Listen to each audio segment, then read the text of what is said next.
Dr. Chaitanya did his MBBS and MD Internal Medicine from Kempegowda Institute of Medical Sciences. He's currently the senior resident in the Department of Medicine and Hematology at St. John's Medical College. He also works extensively in the area of hematology under the renowned Dr. Cecil Ross.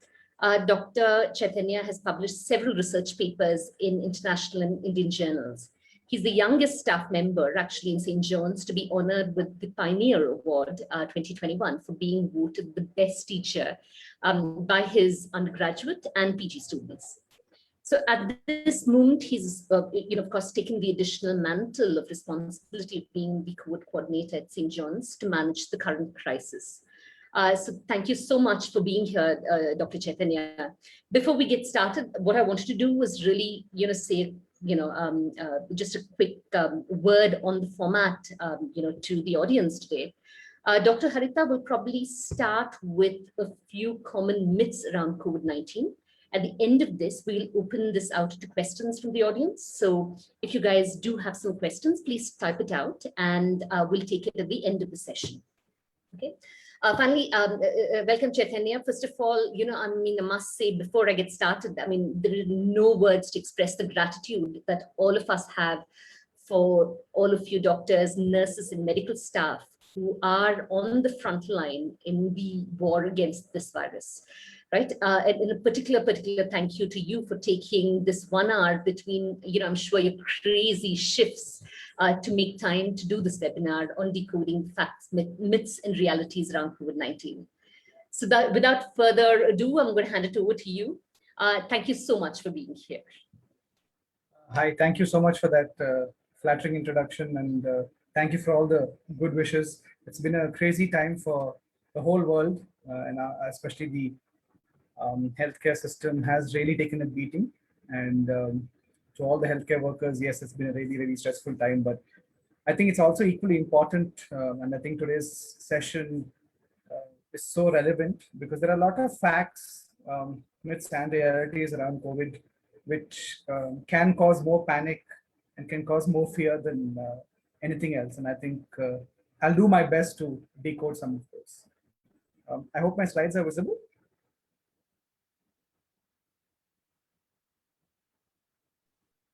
Yes, they are. Sure.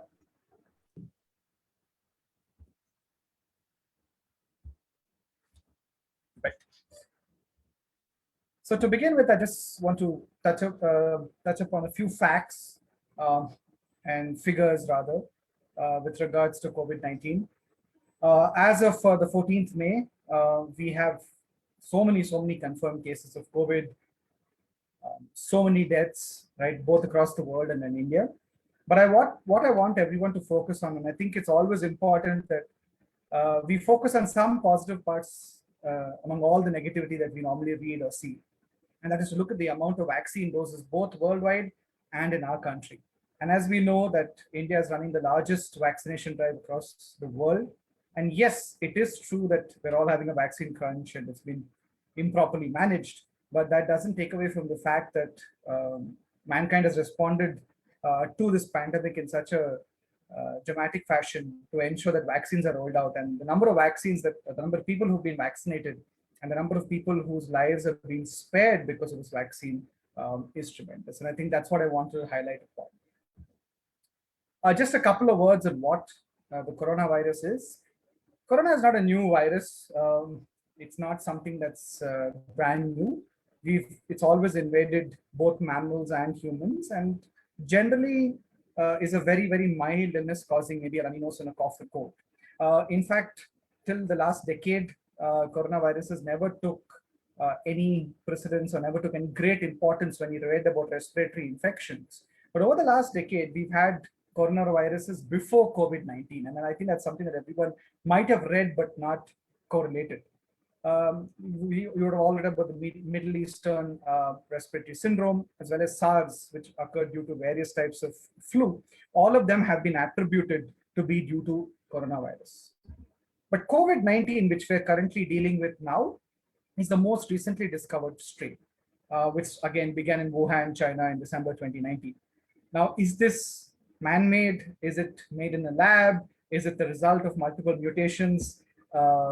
Well, the jury's out on that one. I have no answer to that either. But given the way that it has mutated over the last year, and the wave one that we saw last year compared to the wave that we're seeing this year are completely different. Not only in the spectrum of patients that we're treating, but how the disease is behaving. And even today, every day we are learning new facts and new ways in which this disease can manifest. And also, of course, running around trying to find out effective ways to treat it as well. So it is called corona because the surface of the virus has multiple spike glycoproteins, which make it look like a crown, and hence corona. COVID-19 is the one that we're currently dealing with. A lot of you would have come across something called COVID-19 variants, and this is something that I think a lot of things have been mentioned about it, and I think it's important that we look at this. There have been close to 10,000 variants declared by the World Health Organization, but the World Health Organization has further classified it into variants of significance. And the ones that are put up on your screen are the ones which are of significance currently. The first variant we saw was in Jan and Feb 2020, which is responsible for the global pandemic. We had a Denmark variant in August and September, which thankfully didn't spread widely but caused a lot of havoc in Denmark. The UK, South African, and Brazilian variants in December 2020 and Jan 2021, much more deadly, much more contagious. In fact, I think the country to suffer the most under the burden of COVID in 2021 has been Brazil. Their healthcare system has completely collapsed in January and February. March and April, India is not slow to make its mark on the global front either. We've had the double and triple mutants, which are started across in Bombay and Delhi, which unfortunately are not only highly infective, but they're evading RT-PCR detection. And this is something that I've been coming across quite a bit in the last month. Purely because of this, I don't know how many of you have kept up with the BBMP website, but there is now a separate dedicated disease classification to patients who turn RT-PCR negative, but have the classical symptoms of COVID and who also turn CT positive. That is, their CT thorax or a CT scan on their chest shows evidence of COVID. And these are called probable or likely COVID-19. And in fact, we've been asked to have a specific or a special ward to treat such patients. And about 5 to 10% of patients who present to St. John's currently fall under this category. This I find is extremely dangerous, which is why I'm touching upon it, because these are patients who, because their RT-PCR is negative, tend to say, okay, I don't have COVID, it's some other fever, and waste time in diagnosis. We also have an Andhra Pradesh variant, which is under scrutiny. They said that it's 15 times more contagious, but until ICMR releases a statement on it, it's still under investigation. So today's presentation, I decided to deal with frequently asked questions under various headings, going through right from how COVID starts, how it spreads, how to treat COVID and vaccinations, and FAQs at frequent intervals. The first and most, I think, important thing is how does COVID-19 spread? And there are a lot of myths around it. Myth number one is that COVID spreads only if you have symptoms. I mean, this is something that I think everyone should understand. You can catch COVID from a person who doesn't have respiratory symptoms like a cough, fever, or throat pain. They're called asymptomatic carriers. The WHO shot itself in the foot when they made a statement which was published across the world that asymptomatic carriers do not transmit COVID and they're much less risk of transmitting to others. Unfortunately, that led to a lot of confusion and that led to spread of the disease. You can transmit COVID-19 even if you have no symptoms, 48 to 72 hours before you manifest symptoms. I'll come to that under the symptomatology. A common statement that I get from not only fellow doctors, but also friends and family, I have no cough, I just have a fever, I don't need to wear a mask. That is something that I think is extremely irresponsible as a citizen to practice. Even if you don't have a cough, you can still spread COVID-19. How? There are two main ways in which COVID-19 spreads. Small droplets from the nose and mouth, which can occur not just when you cough or sneeze, but also when you exhale air, right? Please remember that even if you take a deep breath and exhale, you can spread droplets of COVID-19. These droplets tend to fall on objects and surfaces because they're slightly heavier. And if anybody comes into contact with these surfaces and then happens to touch their eyes, nose, or mouth, that's another way to transmit. So very common in public areas where you have door handles or you touch a railing or you touch a door. This is where COVID can spread. It does not spread by airborne transmission. Now, this is a very controversial gray area because a few studies have shown, especially in a high population density country like ours, that airborne transmission is possible. And personally, as a physician treating COVID, I do believe that airborne transmission to some extent is possible, but data on it is, of course, awaited. This is especially for the current wave. Body fluids, when a pregnant woman delivers or during breastfeeding, you cannot transmit via those methods. The duration of infectivity, I think this is the biggest take home from this slide, is 2 to 3 days prior to symptom onset, up to 14 days after the symptom onset. So if you start manifesting with fever, cough, and cold on a Friday, potentially you've been infecting people since Tuesday. And this is something that everyone needs to understand, that you have to wear a mask and keep yourself socially distanced from others or distance from others, irrespective whether you have symptoms or not. The ICMR has come out last week categorically and said that 14 days after your symptom onset, the likelihood of you being infective to others is very, very low. I believe that, but I do advise everyone that if you're recovering from COVID, you finish 2 weeks from your symptom onset, I would still advise caution for up to 1 to 2 weeks after 14 days as well, just in case that minimal risk is still there. We don't have enough data on the amount of viral load after 2 weeks in the throat of a person who's recovered from COVID, but just to be on the safer side, I always advise that you err on the side of safety. This simple slide from the CDC is very easy. This is how COVID transmits. Droplets from an infected person can transmit when they breathe out. And I think this is something that nobody takes into consideration. They only believe that if you cough or sneeze, you transmit. No, even a simple exhalation can push COVID droplets into the air. Coughing and, of course, touching objects can transmit to another person. And what in this CDC diagram, if you think about it, what can block this is the wearing of a mask. This diagram is so beautiful in its simplicity that if I put a barrier here and I put a barrier here in the form of a mask, that's the vertical barrier, and I put a horizontal barrier of at least 6 feet or 2 meters, which is the social distancing, then I can prevent the transmission of COVID. And when I come to that, I will explain more in detail. The second frequently asked question is, what are the symptoms of COVID-19? A common myth is I never had fever. When I've been taught as a child, if my temperature is normal, I'm not infected. That's again a myth. And a common myth that I have, and I've heard this from not only patients and friends, but I've also heard this from fellow colleagues or doctors. I have a cough and cold, Chaitanya. Just give me something. Yeah, I had Sprite yesterday.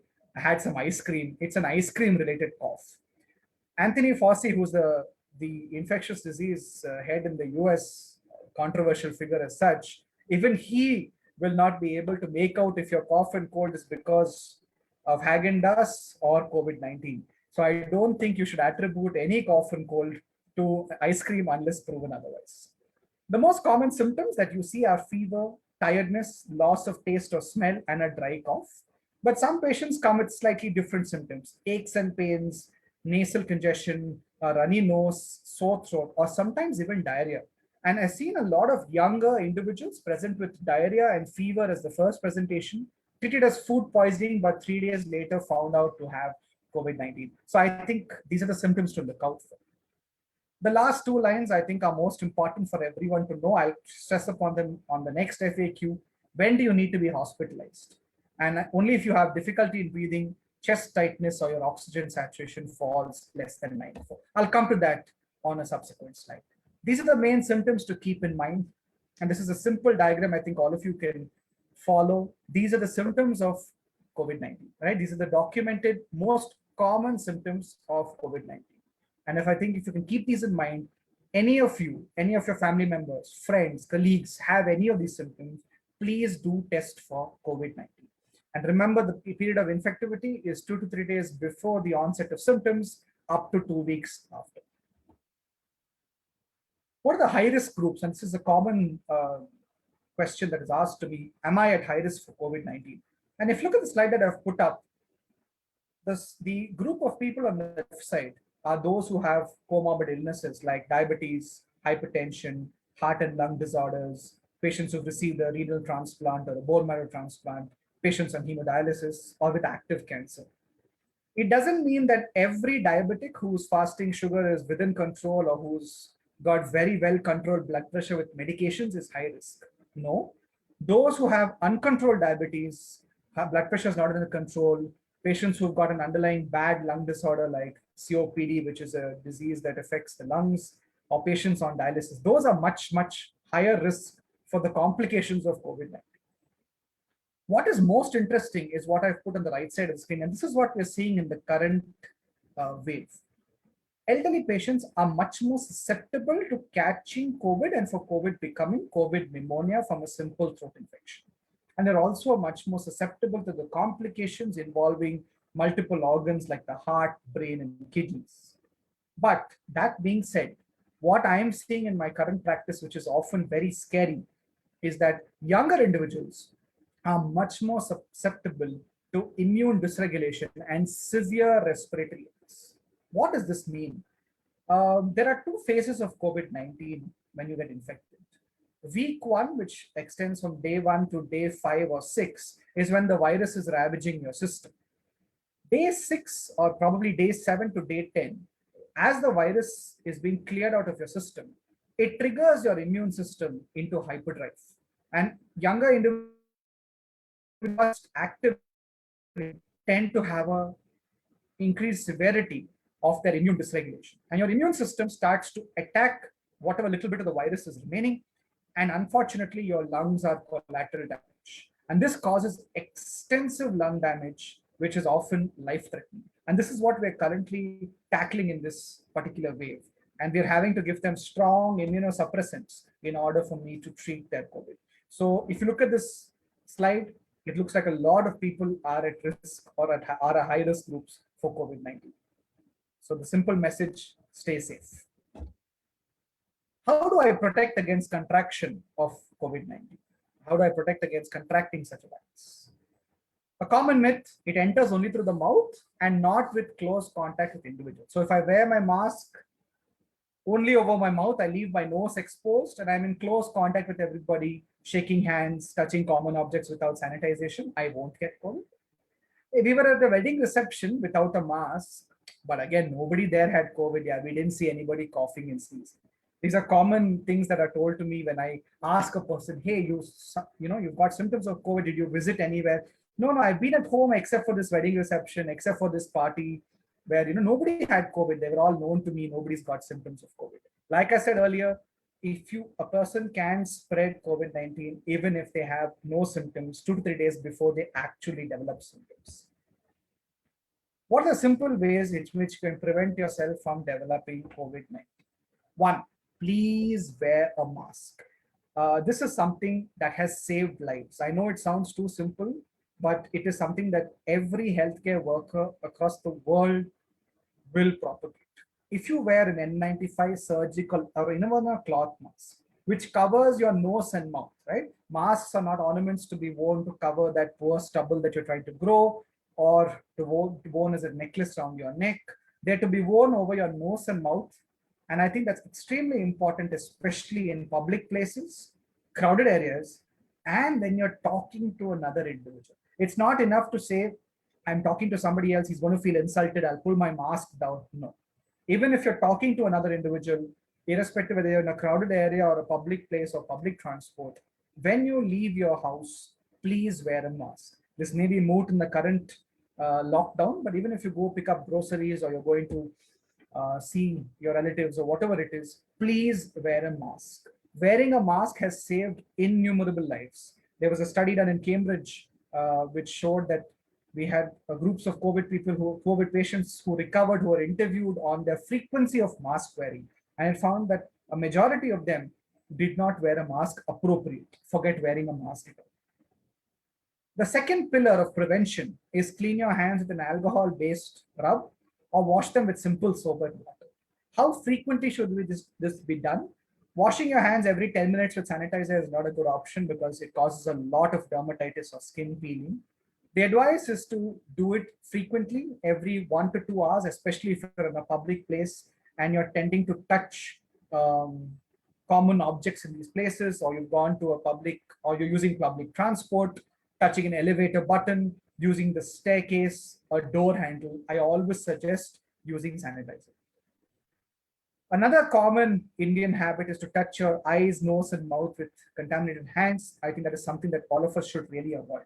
Keep your hands clean, keep your hands done at all points of time, right? This doesn't mean that you use excess amounts of alcohol-based sanitizer, that's also dangerous, but clean your hands regularly. Maintain at least 2 meters or 6 feet. The WHO says 1 meter or 3 feet, but given the population density in our country, I think 2 meters and 6 feet is the minimum distance to be maintained between you yourself and anyone who's coughing or sneezing. I suggest you maintain 2 meters or 6 feet between anybody you come into contact. A common question here is, do I need to maintain this at home as well?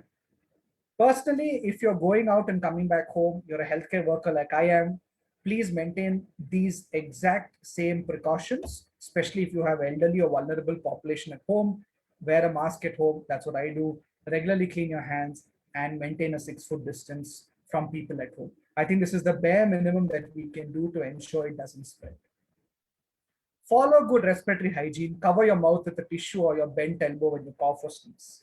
And another very common thing, which I think everyone should start following, is stay at home if you're unwell. Right? I've had patients who've had fever, cough, and have traveled overnight in a bus to St. John's to come to my OPD and show me. That's completely irresponsible, right? If you're a bit unwell, it's not fair on you to go and contaminate others. If you have a fever, cough, any breathing difficulty, seek medical attention immediately.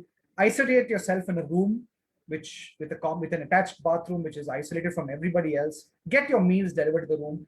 Seek medical attention. Get yourself tested. Once you turn COVID negative or you're out of the quarantine or isolation period, please come out. But till then, for the safety of your family members and for the safety of the general public, stay at home even if you feel the slightest bit unwell. And I cannot emphasize more, please get vaccinated. I know I'm going to get a lot of brickbats given the current situation of our vaccination drive in Bangalore, but as and when you can, please do make sure you get vaccinated. We've seen that vaccination saves lives. Again, simple. 1 meter, I always say 2 meters, wash your hands, wear a mask. If you do these 3 things, there is very, very, very low chance of you catching COVID. And I think this is something that all of us should propagate. The next FAQ is, when do I test for COVID-19? And a lot of myths are, 1, I must test for COVID-19 only if my symptoms are severe. If I have mild or moderate symptoms, I do not need to be tested for COVID. Again, a myth. And as soon as I have a sniffle in my left nostril, I must go to the nearest scan center, do a CT scan, a bunch of blood tests, and start myself on a whole bunch of drugs. Again, a complete myth not to be followed. The reality is there are only 3 indications for testing. Symptoms of COVID-19, as indicated above, fever, cough, sore throat, loss of throat or smell. The ideal time is immediately. The moment you have symptoms, it's not due to Sprite or ice cream. It's not your annual cold that you get twice a year. It's not because of the AC that your spouse used in the other room. It may be COVID. Please get tested as soon as possible. If you're a contact of a COVID-19 positive patient, somebody in your family or close circle has turned positive, please test at least 5 to 6 days from the time you last met. Or in the meanwhile, if any symptoms appear, test immediately. The exception or caveat to this is, of course, in elderly people. I prefer to test elderly people who have very high risk within 3 days of exposure to a COVID-19 person. And any travel mandates which keep changing as per the government of India. Testing to go back to work, testing because you're worried about transmission of infection, testing because you have to go home to see your parents are not indications to get tested currently. The tests available, I'm just going to touch upon this. We have a rapid antigen test. We have the RT-PCR test with the big, huge hue and cry on the CT value. A rapid RT-PCR test, which is done in very, very, very few labs in Bangalore. The COVID antibodies and a CT scan. None of the 5 tests mentioned in the screen should be done without a doctor's prescription or if you have not visited a fever clinic.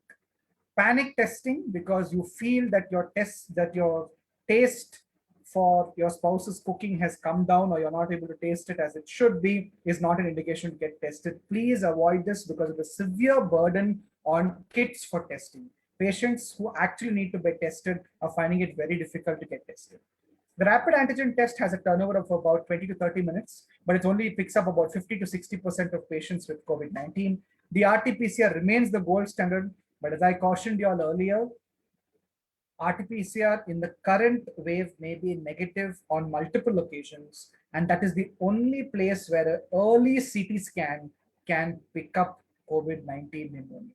I repeat that, in the current wave, negative RT-PCR tests can be there in the first 1 week of the illness. Only in that scenario will you need an early CT scan to diagnose COVID-19 pneumonia. The antibodies play no role unless you come with a complication of COVID, which we need to evaluate. But the first two tests are the gold standard for COVID. A CT scan should never be done unless a doctor prescribes it to you. We've had patients doing CT scans on day 2 and 1 week later ending up on a ventilator and saying, my CT scan was normal, how did I progress? Your treatment didn't work. That is a falsehood. Early CT scans, unless they are done in patients whose RT-PCR is negative, will not pick up COVID pneumonia until day 5 to 7. So please do not encourage doing CT scans unless your doctor asks for it. This is how a rapid test looks. The two blue lines indicate positivity. And this is how the COVID swab for RT-PCR is done. We do a nasopharyngeal and an oral swab, extremely painful. Coming to the management of COVID-19. I am COVID positive. What do I do? One myth, every COVID positive patient needs hospitalization urgently, right? This is absolutely false. In the first wave, unfortunately, because of the government protocols, we were asked to admit everyone because we had no clue how the disease behaved. In wave 2, I still am not completely sure how the disease behaves, but I do know that mild COVID positive patients can be managed at home, of course, under strict supervision of a COVID care physician or pulmonologist. The second thing is, I'm turned COVID positive, panic call to every WhatsApp group you have, that's your family group, your close friend group, your school group, saying, stock up on steroids for me, I need remdesivir, get me an oxygen concentrator, and if you can reach out to any doctor you know, throw him in as well, right?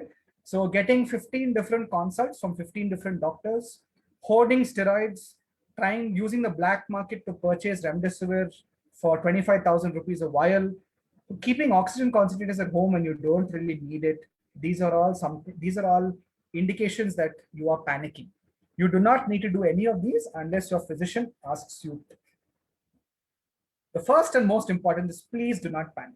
Dr. Google and the WhatsApp University are very useful to get you information on where to get a hospital, where to get oxygen, where to get yourself tested.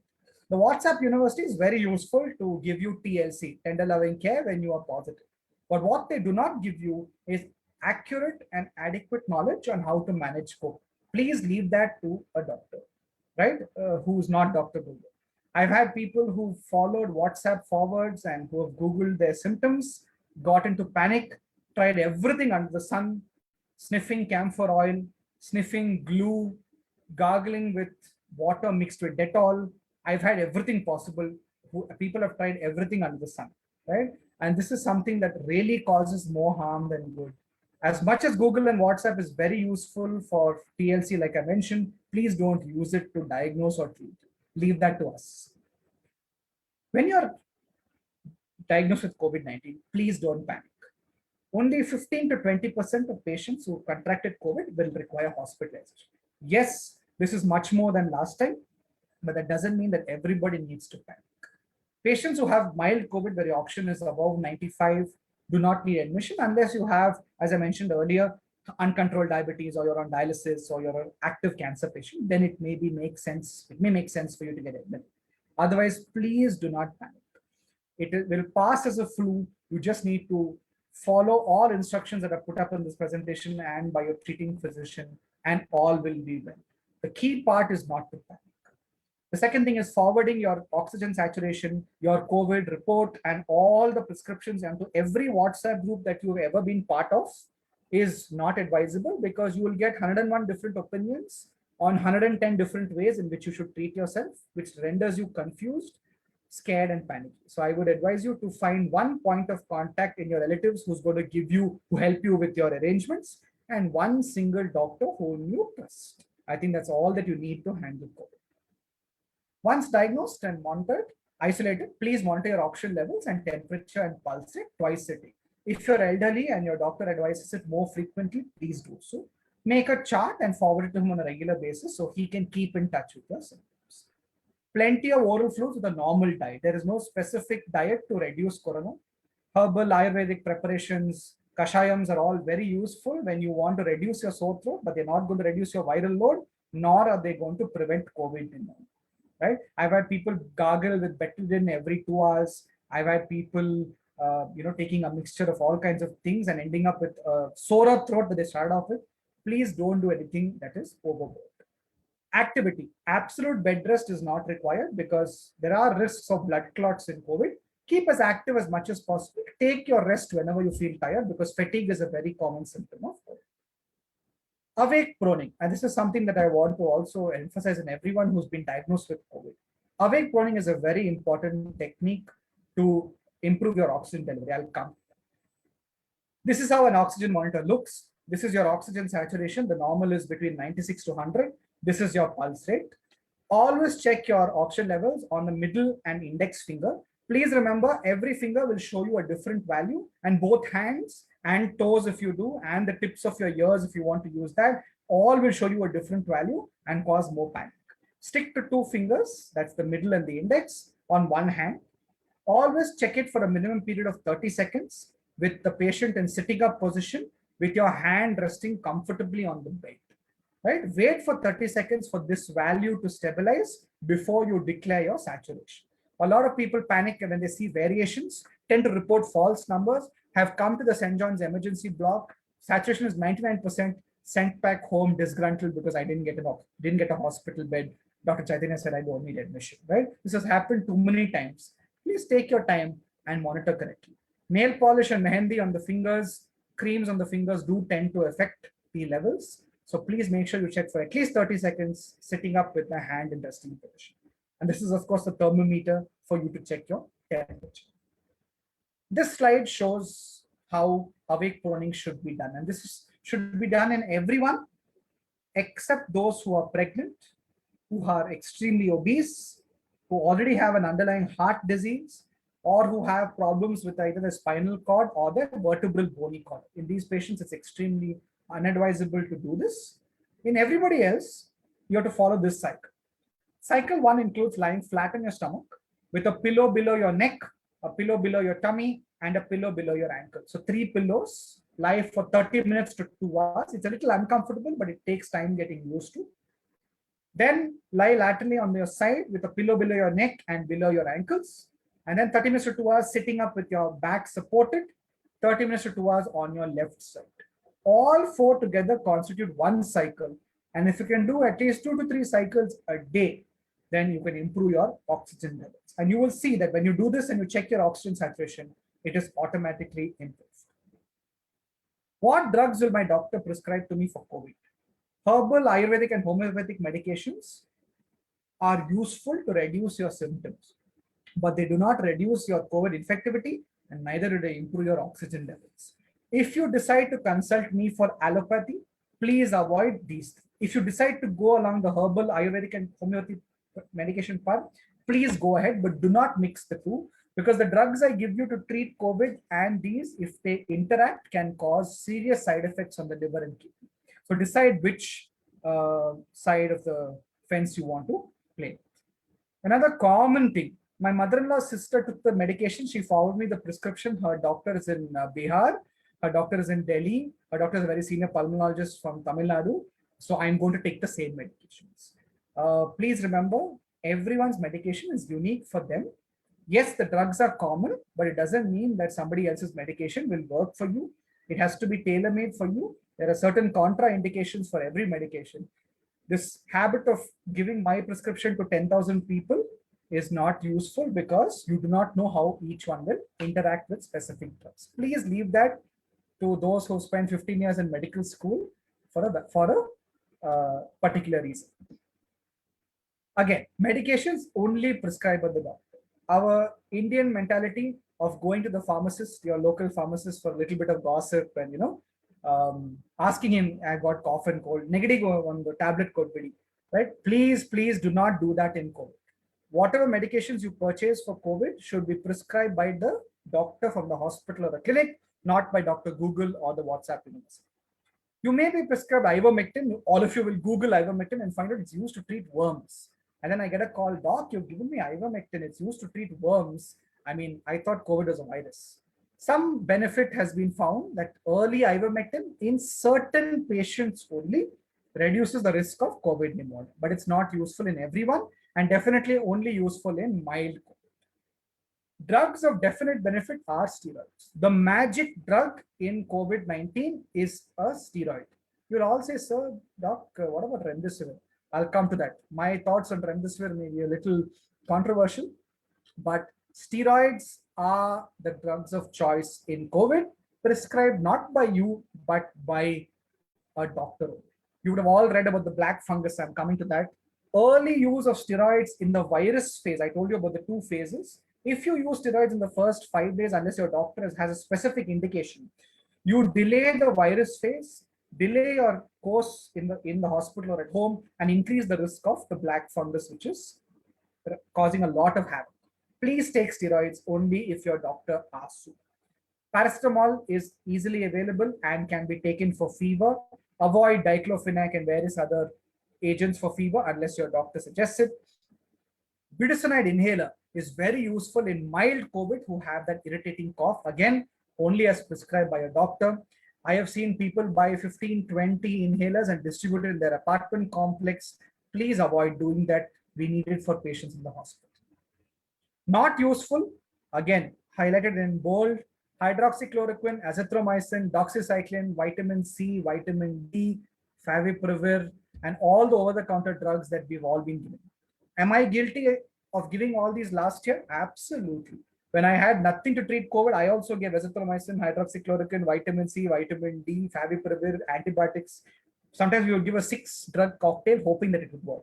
But as studies and data has reached us, we've realized that none of them are useful. So please avoid taking them.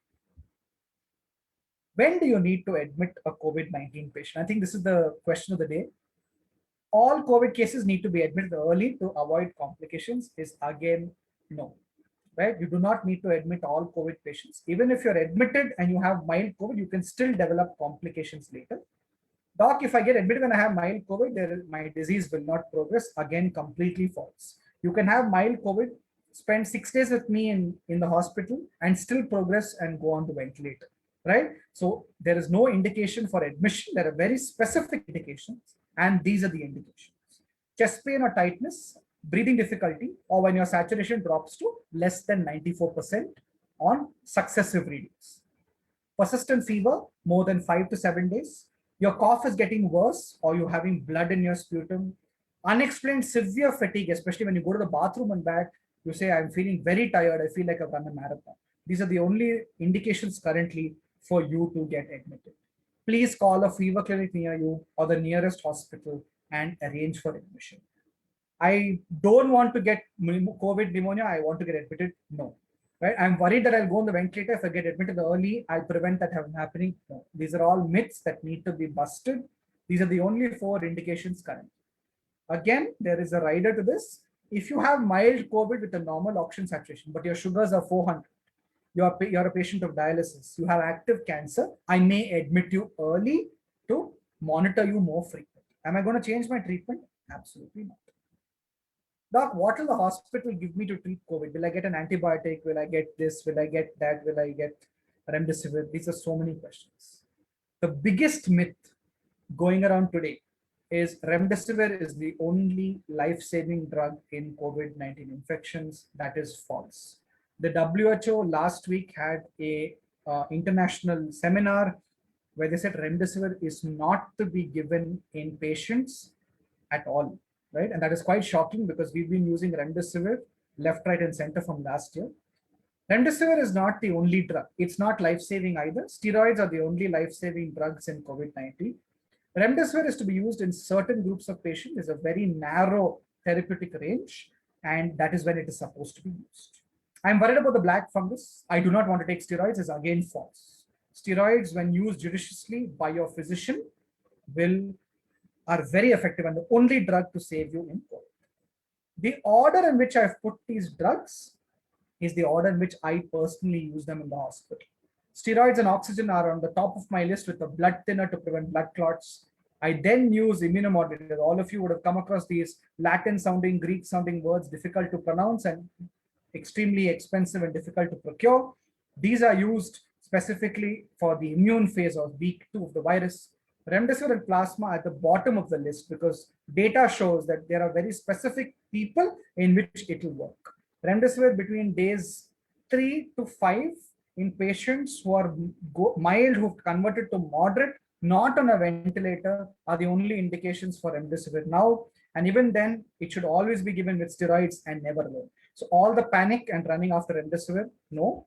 Plasma, again, I have my reservations about it. I find it useful only in the first 72 to 96 hours, beyond which it doesn't work. So these are all the medications you may get in the hospital. Please keep a note of this. Post-COVID recovery, how long does it last and when do you need to get retested? I think I'll skip through this to the vaccination part. Just remember two things. If your cough and fever have subsided, you have made a full recovery is not true. In the current wave, we are observing patients up to week 2 having symptoms, and you can worsen in week 2 even if your cough and fever has subsided in week 1. Please keep that in mind. There is always the chance of residual lung damage, which can be permanent and irreversible, and risks such as heart attacks, strokes, and blood clots. I have lost too many young people to these 3, which I'm circling with my pointer. Whenever you decide next to go out and risk catching COVID, please remember your recovery might be impaired with permanent lung damage. So I implore everyone who's logged on here, stay at home, stay safe. You do not need retesting now. The ICMR has said nobody needs to be retested except healthcare workers coming back to work.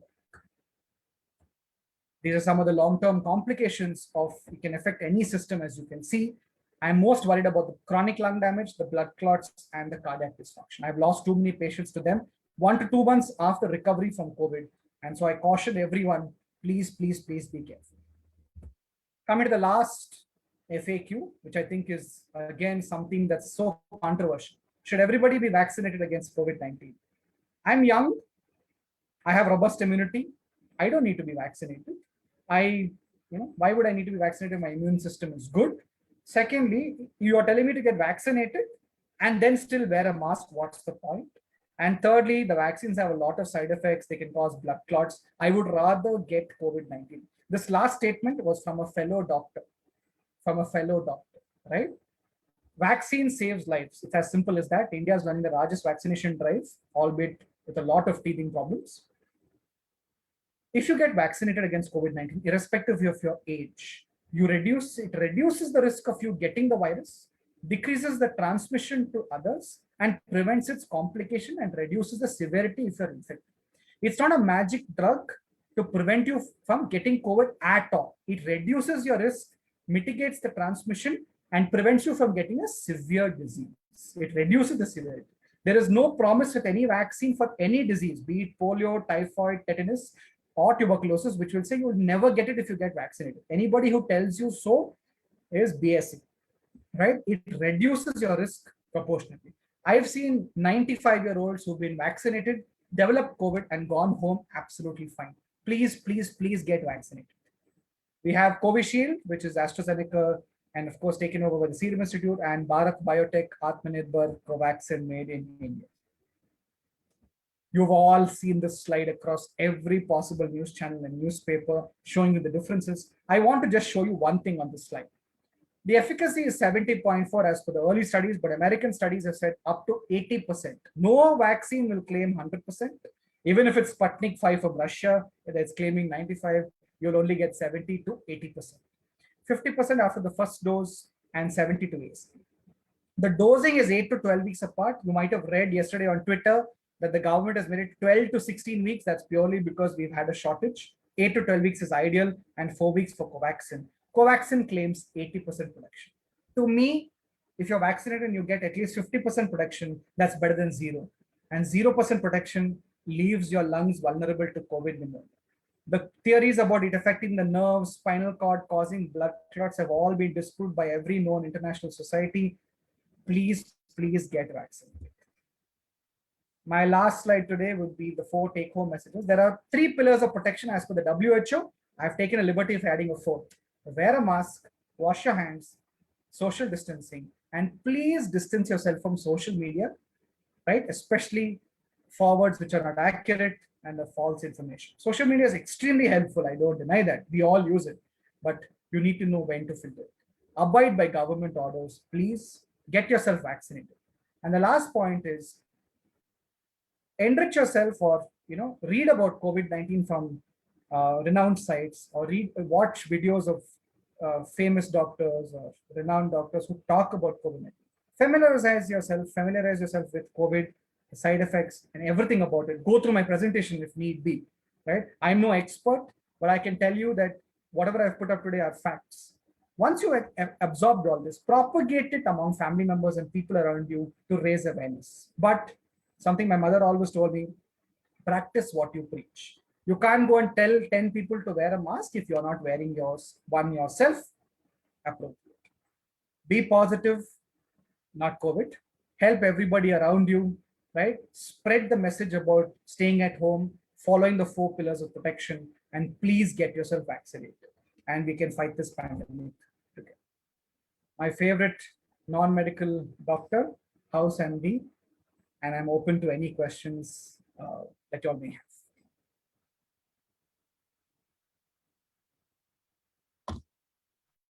Chaitanya, that was brilliant. There's somebody who's written, and this is exactly what I wanted to say. It's crisp, clear, cogent, which much needed desired pun.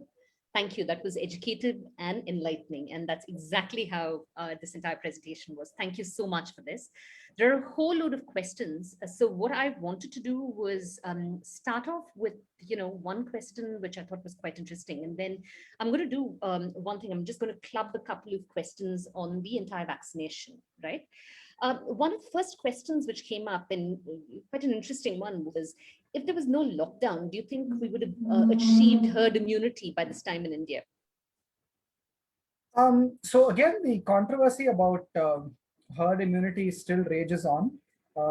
And unfortunately, unlike polio, where herd immunity was the huge thing, I don't think herd immunity plays as much of a role as it's put out to be in COVID. Yes, I think the lockdown definitely helps, but I think people's understanding of why a lockdown helps is a little skewed. A lockdown helps to prevent people from going out and catching the virus, right? It prevents spread among household, but it also gives us healthcare workers a little time to breathe, right? With the volume that reaches our hospitals, if you lock down and prevent movements, right, of people interstate or within the state, that reduces the transmission. Now, whether it causes herd immunity, again, is very debatable. A few epidemiologists believe that herd immunity is a very, very strong factor in COVID-19. A few people don't believe. I'm also on the fence with this. I believe that given the current wave, I don't think herd immunity is going to help in this wave. And I think vaccinating each individual, again, is not going to cause herd immunity. I think it's important to safeguard each person, each family. And that's why lockdown helps. Got it. So on the vaccination front, there are quite a few questions. So just to club all of them, one of the first questions was Covaxin or Covishield, which kind of vaccination is better? So if you want to take that, I'll Sure. Combine the next one. Yeah. Again, like I put up on that table, it's very difficult to choose between the two. There have been countless number of questions based on this. I have prescribed both to various different members of family and friends, and I found not much difference between the two. Yes, the efficacy is definitely higher with Covaxin, but again, that's a more conventional more conventional vaccine one. It has to be trusted. Both are to be trusted. There's no specific benefit of taking one over the other. The only thing I look at is that Covishield has a slightly higher risk of allergic reactions, which I have personally seen being part of the adverse effects committee in St. John's. So for people who had a prior history of allergies, I tend to give them Covaxin. I've seen a little less than that. But with regards to side effects, again, some people have a few more side effects with Covishield in terms of fever and body pains than Covaxin. But apart from that, there is very little to choose between the two. Then the other questions, and I'm just combining them, is are actually vaccines effective only after 2 doses? That's number one.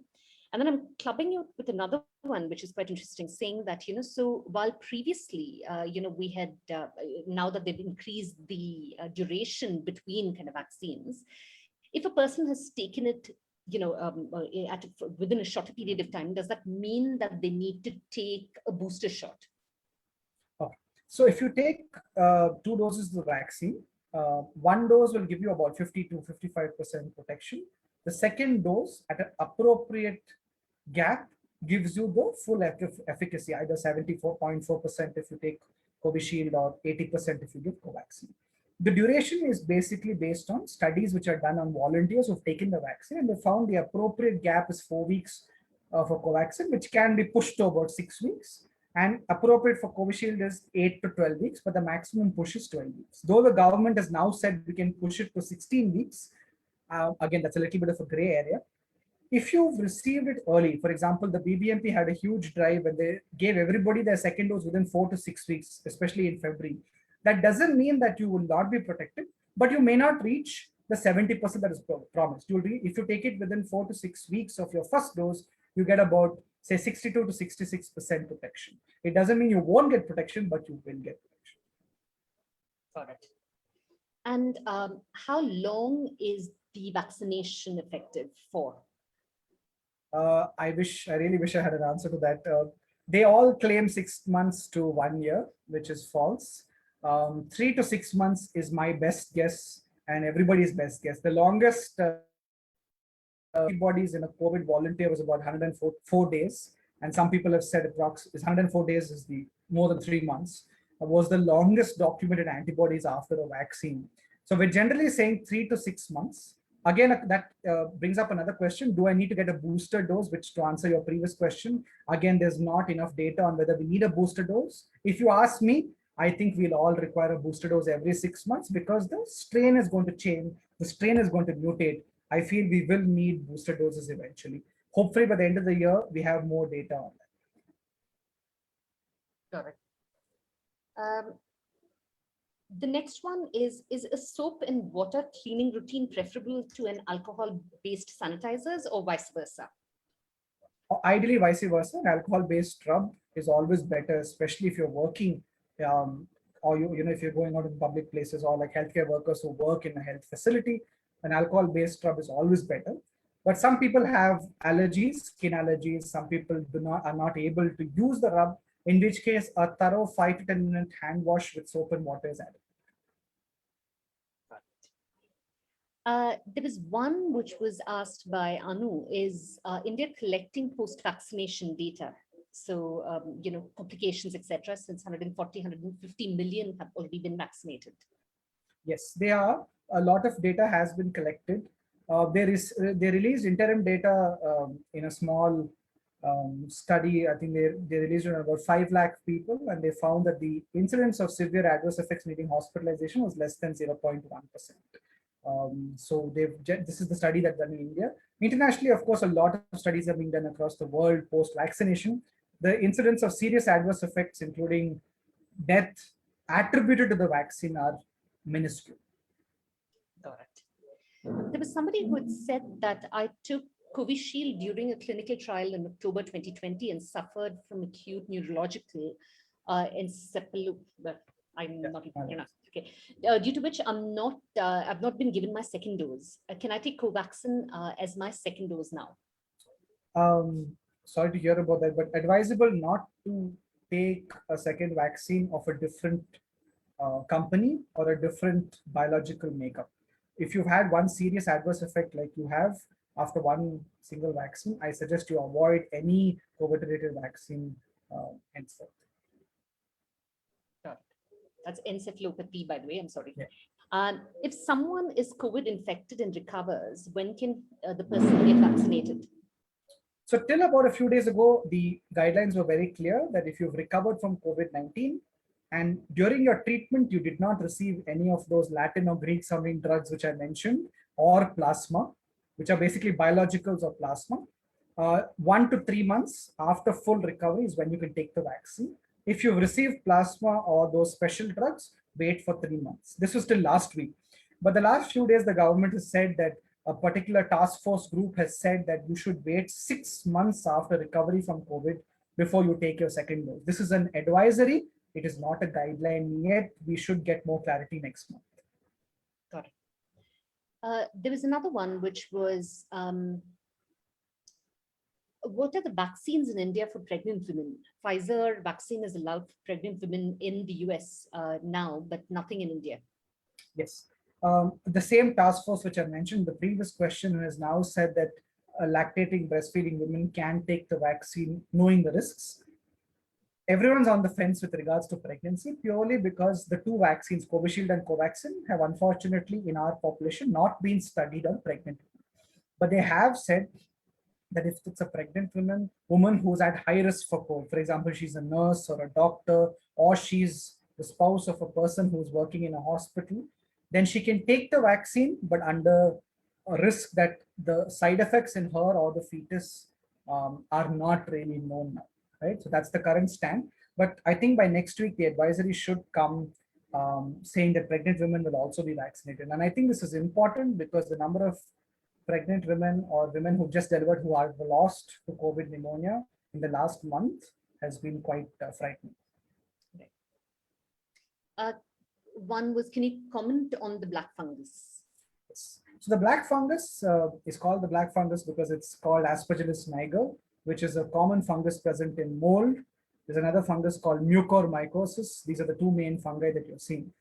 These are around us in the environment, in mold, damp areas. Some people carry it in their lungs as normal commensals or normal members of your lungs. Prolonged use of steroids, especially if they're not judiciously used.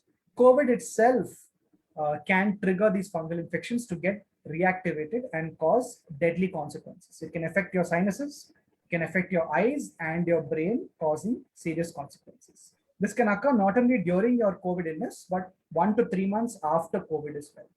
And the amount of these black fungus that we've seen in St. John's in the last 1 week has been overwhelming. So we're extremely worried about this because the treatment for the black fungus is a minimum of 6 to 8 weeks of IV injections. And that's not something that everybody should be exposed to. So I advise everyone here, please do not take steroids unnecessarily unless your doctor prescribes. Very judicious use in very specific patients is when it should be used. Could you please touch upon the DRDO's new anti-COVID oral drug? Yes.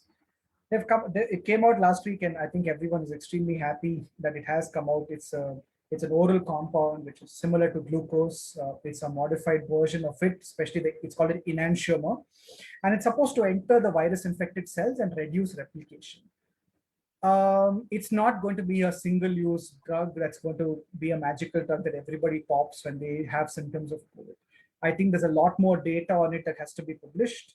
And I think it will be an adjuvant, just like remdesivir when it does come out. I still will not believe that it's going to magically reduce COVID pneumonia. I still feel that wearing a mask, social distancing, and washing your hands is the best way to prevent COVID. There was one, my son, 20 years old, had a low saturation level of oxygen at around 75 to 80 in the first day, and he was admitted to hospital. Was provided with oxygen. Now the saturation is 96 because of the low saturation he had earlier. Does it take more time to recover compared to cough and other basic symptoms? Yes, that's true. If you notice, one of the myths I put up, I said, patients say my fever and cough is gone, I've made a full recovery. That's not true. The oxygen saturation can lag behind your fever and cough for many days, even weeks. We've had patients who've recovered in terms of fever, cough, and all their blood tests, but their low saturation might persist for a couple of months, and we tend to send them home on oxygen as well. It does take a longer time, and good chest rehabilitation and physiotherapy is the only way forward. We have a couple of medications that we also use, again, very, very strictly under doctor's advice, but the oxygen can take longer to recover. There is one, if someone is exposed to a COVID patient, should they isolate immediately, and what should the isolation duration be? Absolutely. You've come into contact with someone who was coughing, or you've come into contact with someone who calls you and says, I've turned positive, isolate yourself immediately.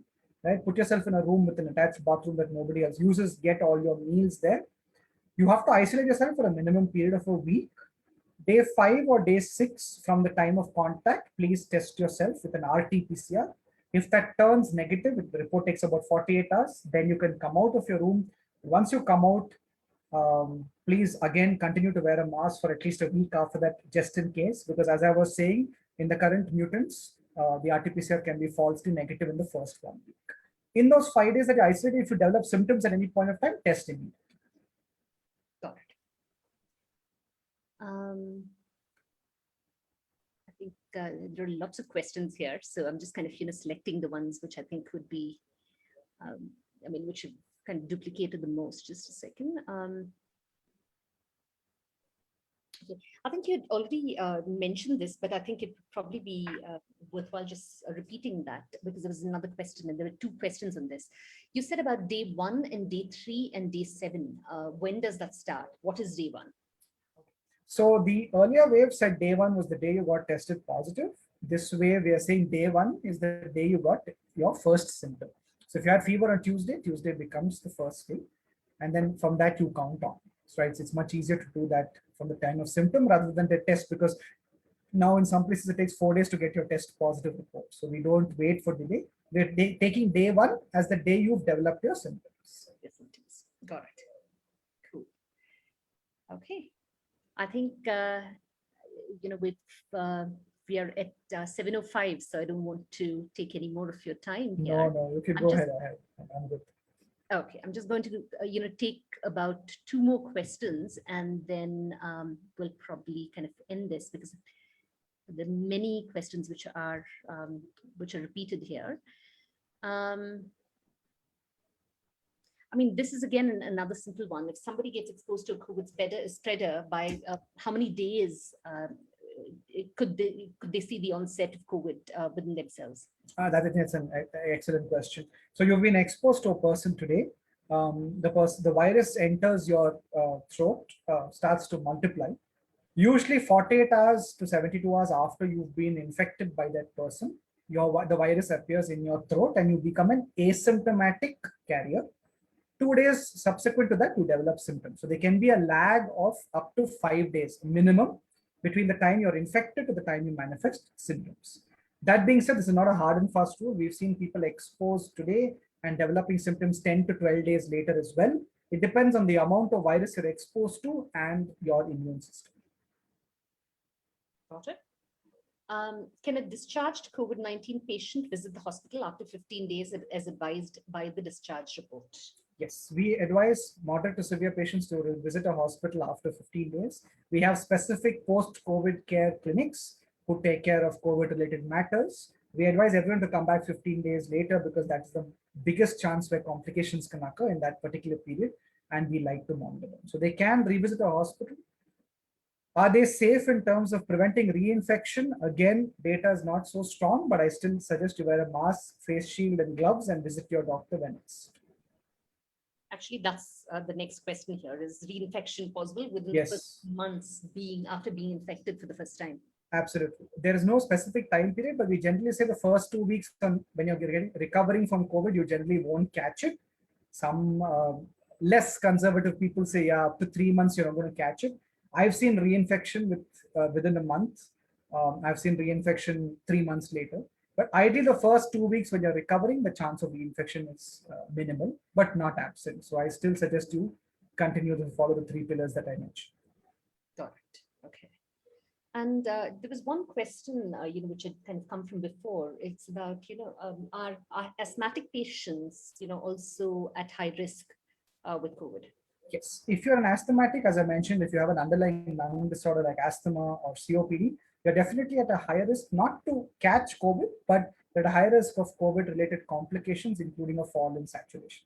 But this being said, if you're an asthmatic who only gets an exacerbation once or twice a year when it's cold or in the rainy season, not really. But if you're an asthmatic who requires an inhaler every week or every day, then you're definitely at higher risk of complications of COVID, like COVID pneumonia. Thank you so much, Dr. Chaitanya. I think that's kind of, summarized a lot of questions which are there. Okay, there is one which is, again, sorry, one last one. Okay, Difficult to let you go right now, now that Okay, we've got you here. go ahead. Comment on oxygen concentrators and oxygen cylinder use. Yes. In fact, the Ministry of Information and Broadcasting had a webinar with me a couple of weeks ago, and one of the biggest messages that they put out, and it's being circulated everywhere, is about oxygen concentrators. About a month ago, we reached out to our distributors in St. John's saying, can you start providing us concentrators to shortage that we're facing? Our distributor said, sir, everybody's bought one or rented one at home. I'm sorry, you'll have to wait. And we were shocked when we heard this, because our distributor is one of the biggest in the country. People are buying concentrators purely because of the panic at a lack of bed in Bangalore. I understand that. It sometimes takes 72 hours to get an oxygen bed in St. John's itself. That's the volume we have. But keeping a concentrator at home as a panic buy or a panic rent is not useful, because it affects a lot of people who actually need it. If you have a person with an underlying lung disorder at home, whose already lungs are compromised, keeping an oxygen concentrator at home may make sense, right? That's probably the only place where I would suggest it. And please don't use the concentrator without your pulmonologist or physician's advice. Putting high levels of oxygen in a patient who has an underlying lung disease to target 100% saturation can cause more harm to the patient. Maintaining high oxygen levels can cause free radical damage to the lungs, which is something that not many know. Please do not use oxygen unless you have been told to by a doctor. Cylinders are also useful, but extremely risky given the flammable risk. It's always better to keep a concentrator if you can, but keeping it unnecessarily is also not good. I suggest you leave that decision to your doctor. There's one question: does betadine gargle in the first 48 hours of getting exposed to an infected person help? Well, this is something that I personally used to practice last year. I used to gargle every day because I was exposed to infected patients every day. And unfortunately, 6 months later, data proved that the betadine gargle, except for soothing your mind and your throat, doesn't do much for COVID. So we don't usually prescribe it now unless you have a bacterial infection. There's no harm in doing it, but I've had people who do it every 2 hours and then, damage their throat. So unless you feel an itchy throat, I don't think betadine is going to help you much. Got it. Well, I think we've covered most of this. Thank you so much, Chaitanya. I'm going to hand it over to Arunava right now. Yes. And vote of thanks. But thank you so much for this. Thank you so much. Thank you, Dr. Chaitanya, for a wonderful presentation and so informative, and so I think everybody have a lot of questions and they got answers for this. Thank you so much. Thank you, our media partner, Media News, Adgully, and our digital partner who's helped us in organizing this Zoom meeting, WF Digital. Thank you so much. Thank you, Radhika. Thank you, Adclub, everybody in that club. Thank you so much, Radhika ma'am and Aruna. Thank you so much to the Advising Club for hosting this today. I think it's very, very important that the session was conducted. And I really hope that everyone learned something from today and we all work together to fighting this pandemic. Stay at home, stay safe. Thank you once again. Thank you so much.